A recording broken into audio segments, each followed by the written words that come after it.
Mașina este echipată cu computer de bord, care are funcțiile cunoscute la Dacia. Consum instantaneu, consum mediu, distanță până la golire, viteză medie, parcurs mediu, deci computer de bord cu toate funcțiile practic. O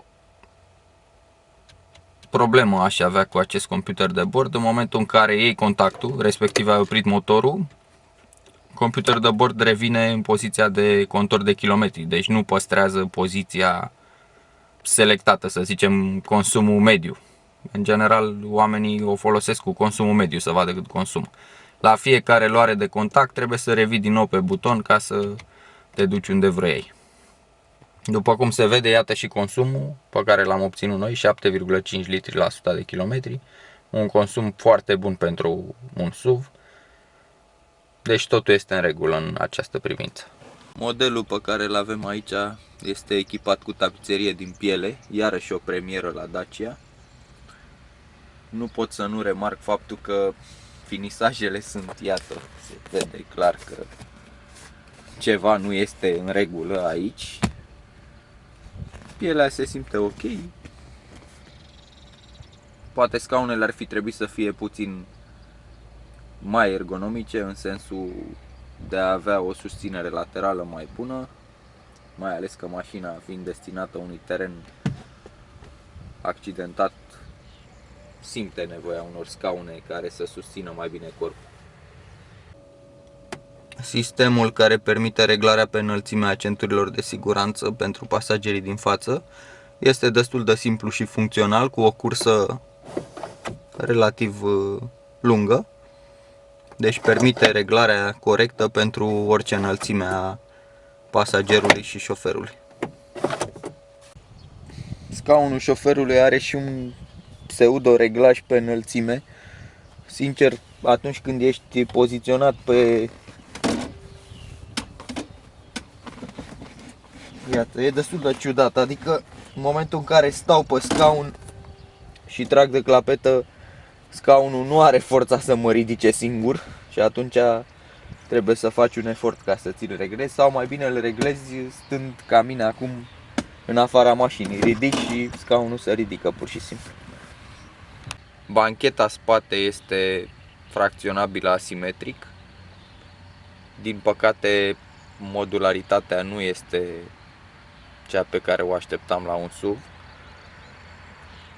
O să facem și o demonstrație cum se pliază bancheta și cum se poate configura interiorul pentru a căra bagaje mai multe sau o încărcătură mai voluminoasă.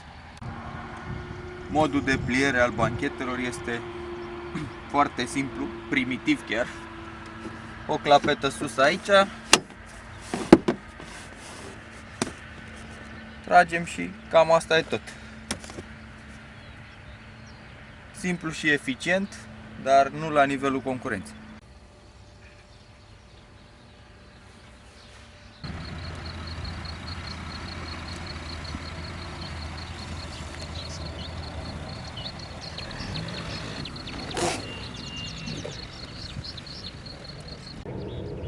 Mașina dispune de cheder dublu în partea inferioară a ușilor, ceea ce e un lucru foarte bun pentru că previne oarecum intrarea noroiului atunci când abordăm drumuri mai puțin normale, și are și rol insonorizant, antifonic. Barele de pe plafon au atât rol estetic, arătând destul de bine, cât și rol funcțional, permițând amplasarea unor portbagaje suplimentare. Ștergătoarele de parbris sunt modelul clasic, vechi și ieftin. Nu sunt foarte eficiente, nu e o mare problemă pentru că se pot schimba oricând cu unele generație mai nouă. Ce e deranjant la sistemul de ștergătoare în toată gama Dacia, și am regăsit și la Duster, faptul că atunci când vrei să speli parbrisul, ștergătoarele nu pornesc automat după ce aruncă jet de apă pe parbriz mașina. spațiul dintre capotă și restul caroseriei e destul de larg. Practic o vrabie își poate face cuib aici relaxată. Nu cred că ar fi o problemă.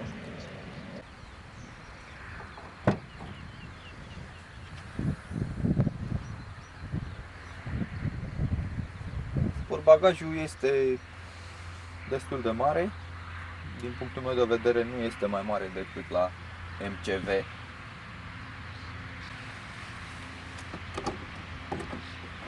Sistemul de acoperire nu este retractabil.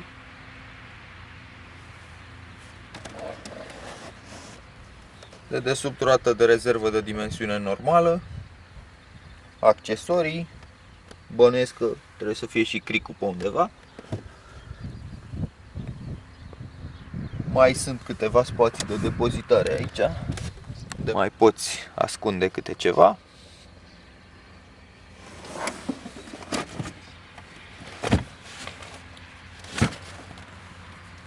În principiu este ok. Dacia a montat un mâner pentru a putea închide capota corespunzător. Singura extravaganță reală pe care am întâlnit-o la nou model Dacia este acest telescop care ridică această capotă. Iată. Aici avem nou motor DCI de 110 cai. Nu este chiar atât de nou, fiind prezent și pe gama Renault, dar este nou în gama Dacia. Vine echipat în premieră pentru modelele Dacia cu o transmisie cu 6 rapoarte de viteză. Se comportă excelent, ținând cont că Duster are o caroserie ușoară. Nu am ce să reproșez acestei mașini ca și dinamică și mai ales ceea ce privește consumul este excelent. După cum se observă, capota beneficiază și de o insonorizare. De altfel, nivelul de zgomot în interior este absolut acceptabil.